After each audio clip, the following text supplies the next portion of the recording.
Selamat bergabung dan menikmati firman Tuhan bersama dengan Gereja All Saints Anglican Church. Tema hari ini yaitu Tuhan sedang bekerja selama COVID-19. God is at work during COVID-19. Dan ini adalah pembahasan dari kitab Kejadian. Dan ini merupakan seri kitab Kejadian. Namun sebelum kita memulainya, mari kita berdoa. Tuhan, pada saat ini kami mengucap syukur untuk kasih karunia-Mu bagi kami, dengan apa yang Engkau sudah ciptakan di dalam kehidupan kami. Namun di tengah pergumulan kami, di tengah pandemi ini Tuhan, ajar kami melalui firman-Mu, kitab Kejadian ini ya Tuhan, tentang penciptaan, bagaimana ya Tuhan, Engkau bekerja, dan Engkau tetap bekerja sampai saat ini. Sekalipun ya Tuhan kami mengalami kesulitan. Berbicara kepada kami ya Tuhan, sebab kami siap mendengar. Di dalam nama Tuhan Yesus kami telah berdoa, amin. Tuhan sedang bekerja selama COVID-19 ini. Masih sangat sulit bagi kita untuk memahami kenyataan bahwa COVID-19 telah menunggangbalikan dunia kita. Tinggal di Jakarta dan sekitarnya, dan belakangan ini Depok juga kita bisa melihat sedang ada jam malam. Kita menyaksikan pembatasan sosial berskala besar, dan itu terjadi dalam kehidupan sehari-hari. Sepertinya hal ini tidak nyata, seperti sebuah mimpi mungkin.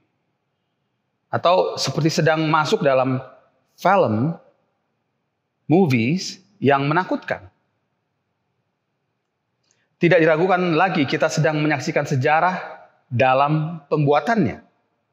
Bertahun-tahun dari sekarang para sarjana, sejarawan akan menganalisis efek dampak COVID-19 pada masyarakat. Ekonomi, kesehatan mental, fisik, dan juga spiritualitas atau kerohanian orang-orang yang melewati masa pandemi ini. Dalam banyak hal dunia dikejutkan dan terus berupaya. Tetapi setiap kita mengalami satu pergumulan dan merasa terkejut itu, Tuhan tidak terkejut. Bahkan di tengah kekecauan, jangan kita salah, Tuhan sedang bekerja. Rencananya tidak akan digagalkan dan umatnya tidak akan dikalahkan. Bagaimana kita tetap percaya bahwa Tuhan sedang bekerja selama COVID-19 ini?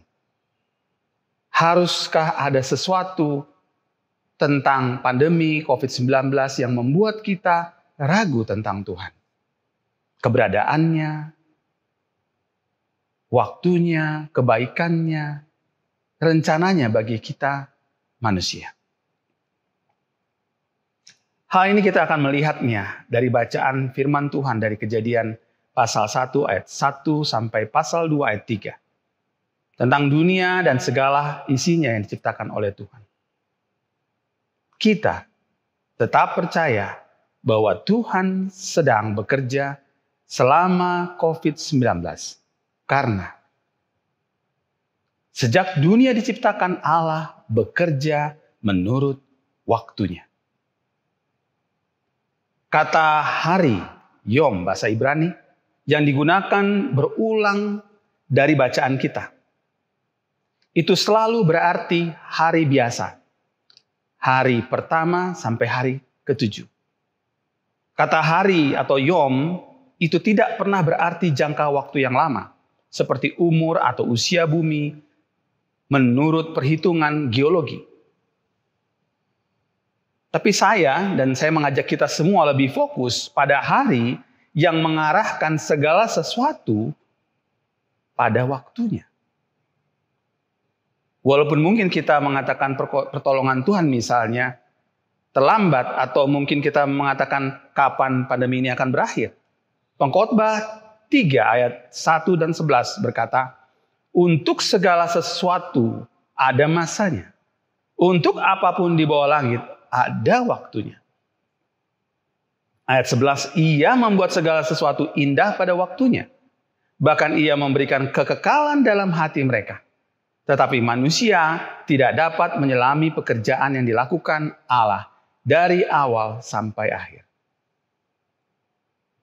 Kita selalu menghitung cara yang mungkin untuk mendefinisikan apakah penciptaan itu menurut hari biasa atau beribu tahun. Tetapi kita lupa menerima kedua waktu itu sebagai waktunya Tuhan. Penciptaan mengisahkan waktunya Tuhan. Waktu yang hanya bisa diciptakan Tuhan. Dan dimulai oleh Tuhan. The beginning is God. Karena Tuhan menciptakan. Dan hanya dialah yang bisa menciptakan. Dan dia menciptakan sesuatu dari ketiadaan. Dari sesuatu yang hampa. Yang tidak ada menjadi ada. Tuhan yang berkata dalam bacaan kita, dan jadilah petang dan jadilah pagi. Petang di sini adalah artinya kegelapan, senja, sore.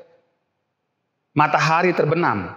Tetapi kata itu sendiri muncul dari pemahaman tentang sesuatu yang membuat tidak jelas. Semuanya bercampur aduk dan kekacauan.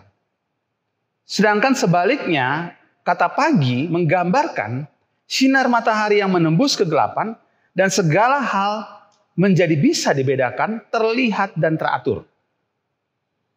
Petang dan pagi adalah gema dari penciptaan dunia yang tak berbentuk dan kosong itu untuk dibentuk dan diisi. Hanya Tuhan yang dapat membuat kekacauan yang terjadi berubah menjadi keteraturan pada tiap-tiap hari yang diciptakannya. Berapa banyak dari kita yang percaya ini? Kita harus menerimanya jika kita melibatkan Tuhan dan kita berada dalam aktivitasnya. Bukan hanya waktunya, tapi juga pekerjaannya sepanjang waktu. Sekalipun kita berada di tengah pandemi. Melihat pekerjaan Tuhan selama seminggu yang telah lewat, itu membuat kita juga melihat kendala dalam melakukan kehendak-Nya, bukan? Tapi ketika kita mematuhinya dan mengikuti arahannya, maka kita bisa melihat bagaimana Dia memberikan kedamaian dan sukacita selama seminggu ini yang telah kita lewati. Kita melihat pekerjaan Tuhan saat kita berada dalam pekerjaannya itu selama seminggu. Pekerjaan Tuhan menunjukkan bahwa Dia mengendalikan segalanya, termasuk dalam apa yang kita alami. Dan untuk itu penting sekali kita melihat kembali kejadian penciptaan ini. Pandemi sangat mengejutkan kita. Mengapa? Karena selama ini waktu kita sulit sinkron dengan waktu Tuhan. Kita bangun pagi, bekerja, pulang kerja, dan istirahat. Untuk besok pagi melakukan hal yang sama.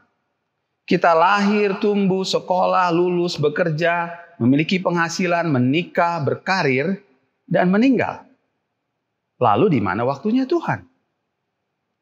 Ketika kita lahir dan bertumbuh dalam kebergantungan, maka kebergantungan yang sama tidak terjadi menurut waktu yang Tuhan berikan kepada kita selama atau sepanjang hidup kita. Ketika di masa sekolah atau kuliah, kita lebih banyak fokus untuk mengikuti jam sekolah atau perkuliahan. Dan juga mengerjakan tugas untuk nilai dan kelulusan. Sehingga kita memiliki waktu yang sedikit untuk terlibat dan melibatkan Tuhan dalam banyak hal yang perlu kita kerjakan berdasarkan apa yang kita pelajari itu dan menurut waktu Tuhan.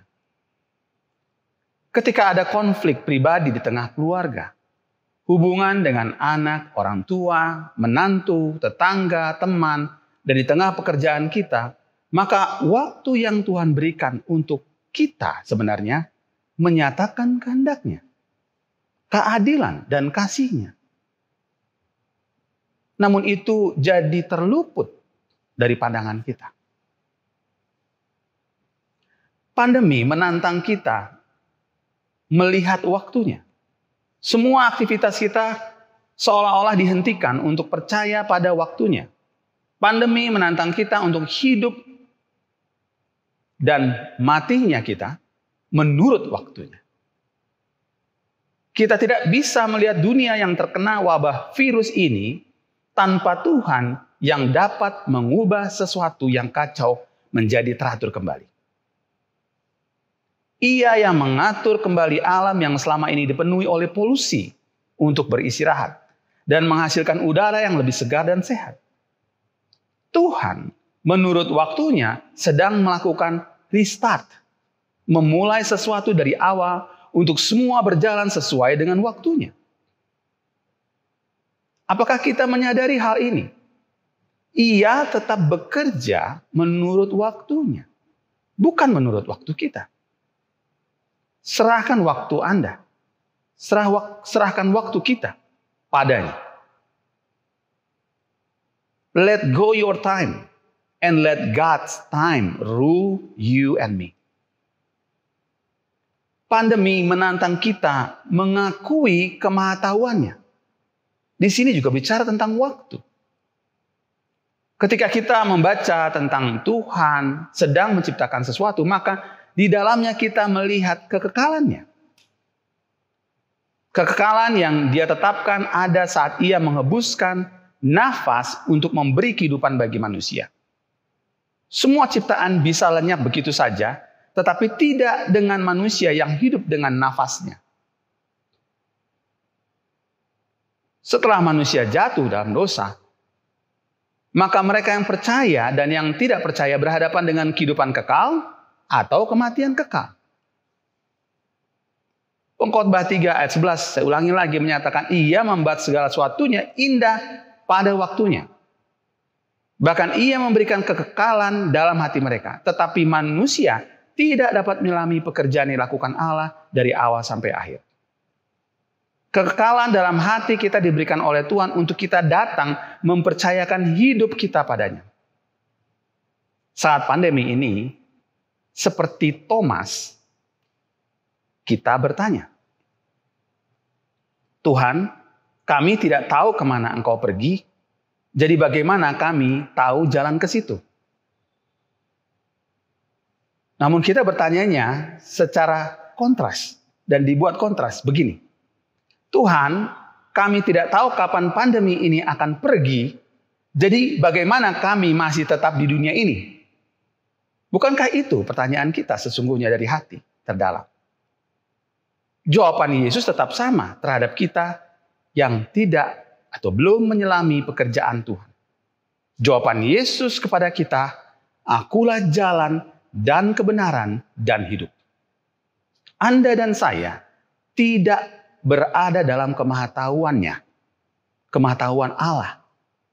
Tapi saat hari ini kita dapat menyerahkan diri kita untuk percaya pada Yesus sehingga kita mendapatkan jalan, kebenaran, dan hidup kekal itu. Sekalipun pandemi ada di hadapan kita. Waktu Tuhan. Apa yang diketahui? Jaminan, apalagi yang lebih indah. Setelah Ia memberikan kekekalan dalam hati kita semua untuk percaya dan menerima hidup kekal darinya. Pertanyaannya bagi kita, apakah kita menurut waktunya dan di dalam keterbatasan pengetahuan kita sungguh selama ini memfokuskan pada kehidupan kekal, di mana itu sudah diletakkan di dalam hati kita. Yang kedua, sejak dunia diciptakan, Allah turut bekerja dalam segala sesuatu untuk mendatangkan kebaikan. Tuhan menciptakan sesuatu setiap hari dan Allah melihat bahwa semuanya itu baik. Itu menurut bacaan kita. Ada 5 kali frasa paling tidak Allah dikatakan melihat bahwa semuanya itu baik. Itu diulang-ulang dan puncaknya dikatakan Tuhan melihat semua yang Dia buat itu sungguh sangat baik. Ini menunjukkan bahwa Tuhan menopang segalanya pada waktunya dan hanya Dia yang dapat membuat segala sesuatunya menjadi baik. Baik menunjukkan kepedulian Tuhan secara pribadi terhadap ciptaannya, terutama bagi manusia. Inti dari pasal 1 adalah bahwa Tuhan sedang mempersiapkan bumi agar dapat dihuni oleh manusia. Baik yang dimaksudkan di sini adalah hal yang baik, bahkan sungguh amat baik bagi manusia. Pada pasal berikutnya ditunjukkan apa yang dikerjakan Tuhan, yaitu menumbuhkan berbagai pohon dari bumi yang menarik dan yang baik untuk dimakan buahnya. Perhatikan, Tuhan tidak menyatakan bahwa pohon kehidupan di tengah-tengah taman itu serta pohon pengetahuan tentang yang baik dan yang jahat itu baik untuk dimakan. Dia tidak mengatakan demikian. Namun pada pasal 3, Hawa, wanita itu melihat bahwa pohon itu baik. Adalah pohon pengetahuan tentang yang baik dan yang jahat. Hawa menentukan apa yang baik menurutnya. Dia mencari kebaikan untuk dirinya sendiri yang bertentangan dengan Tuhan, yang telah menyediakan apa yang baik baginya. Sebelum pandemi menimpa kita semua, maka seberapa banyak kebaikan kita sendiri versi kebaikan Tuhan itu telah kita sadari dan telah kita terima. Sejauh mana kebaikan Tuhan kita lihat. Apakah kebaikan itu masih berkisar tentang saat atau hal-hal yang baik menimpa diri kita? Jika demikian, maka selama ini kita tidak berbeda dengan Hawa yang menilai kebaikan menurut versi kita sendiri. Ketika kita melihat ke belakang dengan pengalaman buruk yang telah kita lalui di masa lalu atau masa kecil dan bertumbuh, maka hari ini setelah semuanya berlalu, kita akan melihat pengalaman di belakang itu, masa lalu kita itu menjadi baik.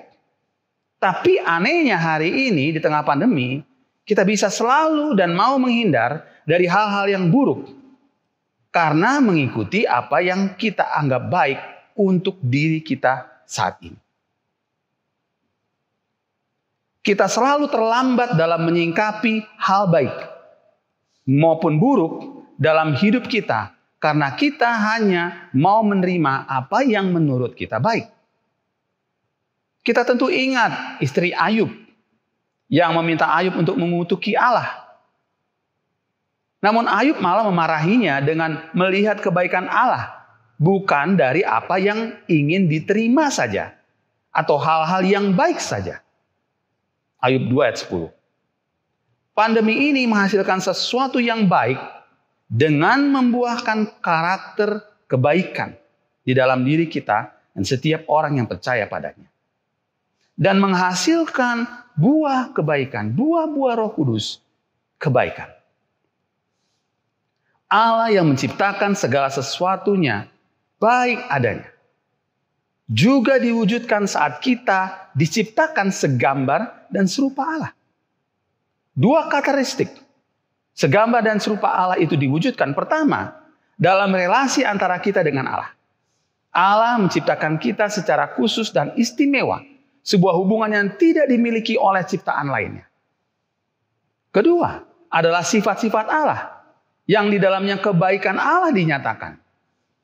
Allah tidak berencana menghancurkan relasi dan kebaikannya dari dalam diri kita.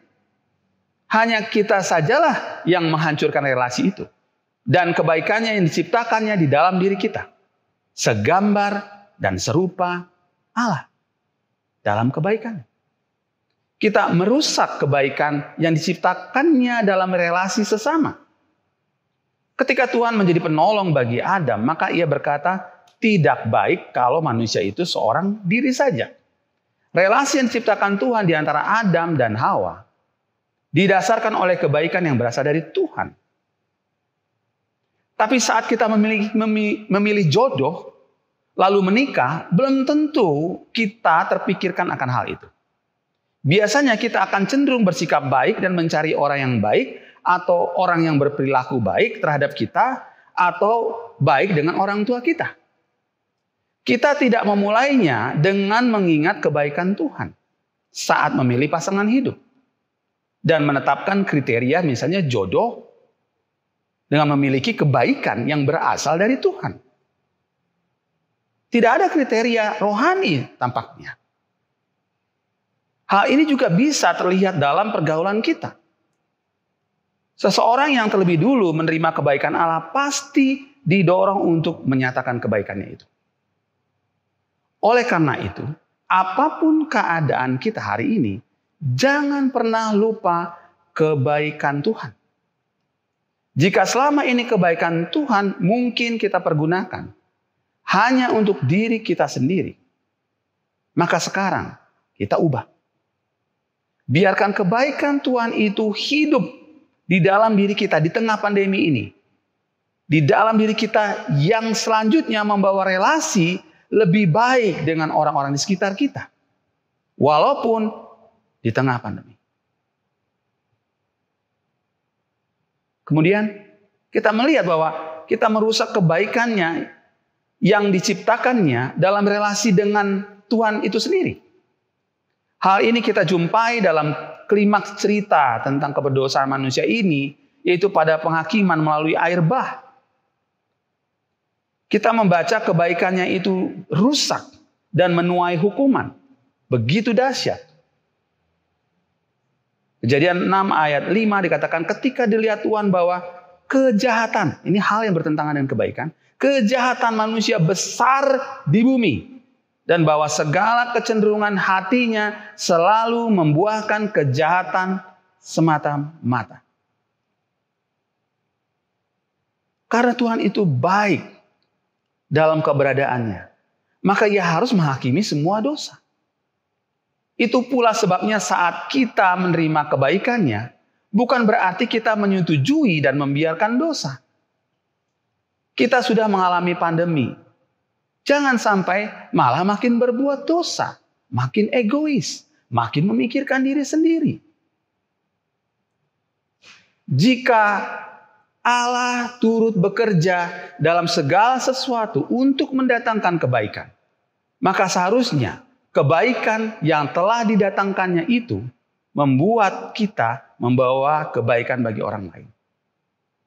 Kebaikan di tengah pandemi itu sesungguhnya masih ada di hati tiap-tiap kita semua. Namun apakah kita sungguh mau menghasilkan kebaikan itu dengan pertolongan Roh Kudus? Apakah kita membiarkan Allah bekerja dalam segala sesuatu untuk mendatangkan kebaikan? Bukan saja Allah yang mendatangkan, tetapi kita membiarkan Allah bekerja di dalam diri kita juga untuk mendatangkan kebaikan. Jika kita mengasihinya, maka pasti kita membiarkan Allah bekerja melalui kita. Dan bukan pasif menunggu atau malah menghalangi dan merusak kebaikan Tuhan dalam relasi kita dengannya. C.S. Lewis pernah menulis, rasa sakit bersikeras menetap saat diperhatikan. Tuhan berbisik kepada kita dalam kesenangan kita. Berbicara dalam hati nurani kita. Tetapi berteriak dalam kesakitan kita. Itu adalah megafonnya speakernya untuk membangunkan dunia yang tuli. Di masa krisis ini, marilah kita masing-masing melakukan bagian kita untuk membagikan kebaikan dengan membantu sesama kita ketika kita masih bisa. Juga dengan senang hati bekerja sama melalui tindakan apapun yang diperlukan untuk misalnya membendung penyebaran COVID-19 ini.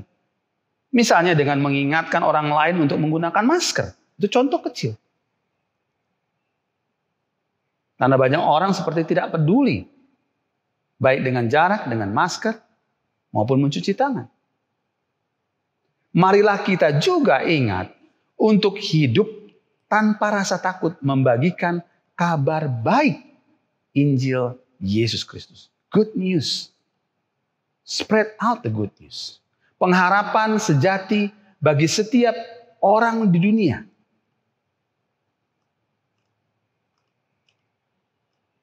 Ini merupakan tantangan kita. Karena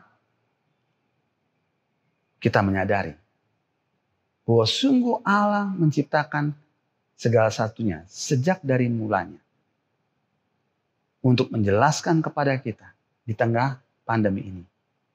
Bahwa waktu ini adalah milikku. Dan bahwa inilah kebaikanku. Dan itu semua hidup di dalam kekekalan yang aku taruh di hatimu. Di dalam keselamatan yang kuberikan melalui Yesus Kristus bagimu. Pertanyaannya adalah, apa yang engkau akan perbuat dengan waktu yang kuberikan padamu? Dan apa yang engkau akan perbuat dengan kebaikan yang kuberikan padamu melalui Yesus Kristus yang mati untuk menebus dosa-dosamu. Amin. Kita berdoa. Tuhan, pada saat ini kami mengucap syukur untuk firman yang memberikan semangat, membangunkan roh kami, hati dan pikiran kami Tuhan. Untuk kami ya Tuhan, tidak menyerah. Karena menurut waktu Tuhan, dan bahkan dalam pandemi ini Engkau masih bekerja. Dan bahkan Engkau mau bekerja lewat kami. Kami bersyukur untuk kekekalan yang Engkau sudah taruh. Dan bahkan kami sudah terima melalui Yesus Kristus.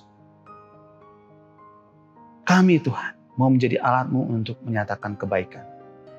Dan biarlah itu ya Tuhan, menjangkau banyak jiwa-jiwa. Merasakan kebaikan di tengah pandemi ini. Roh Kudus, kami membuka hati kami untuk Engkau menggunakan dan biarlah Engkau berkarya. Agar pekerjaan Tuhan yang mendatangkan kebaikan itu boleh dirasakan oleh banyak orang di sekitar kami. Mereka yang percaya maupun mereka yang belum percaya kepada. Di dalam nama anak-Mu Yesus Kristus kami tak berdoa. Amin.